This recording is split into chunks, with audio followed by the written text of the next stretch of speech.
समझनी चाहिए। कितनी इस्तिलाहात हैं बताएं, कितने ज़्यादा अल्फाज हैं। 6 लफ्ज़ ने चुगे क्यों, निसब, रुबो, सुमन, सुलुस, सुलुसान, सुदुस। निसब आधा, रुबो चौथा, सुमन आठवां, सुलुस तीसरा, ये तो हम इस्तेमाल भी करते हैं, सुलुसान 2 तीसरे, सुदुस छठा। बात समझ आ गई है? हाँ जी, तो इतना से याद कर लें भी, क्योंकि ये चीज़ें उनको मज़हब की किताबों में जब स्टडी करेंगे कुरान में तो उधर ये हिस्से लिखे हुए हैं, ठीक है। और आप लोग अगर किसी मतलब है किसी वकील से जो कानून का मुताला करते हैं वो सुनोगे तो इंग्लिश में सुनोगे, आपने परेशान नहीं हो जाना, यार वो कह रहा है शेरर, आपने कहना है ये शेरर केड़ा बंदा है।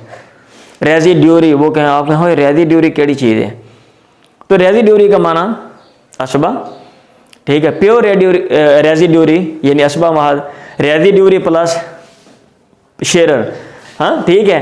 यानी वो कहते हैं फादर या तो क्या कहते हैं शेरर होगा या शेरर प्लस रेजिड्यूरी होगा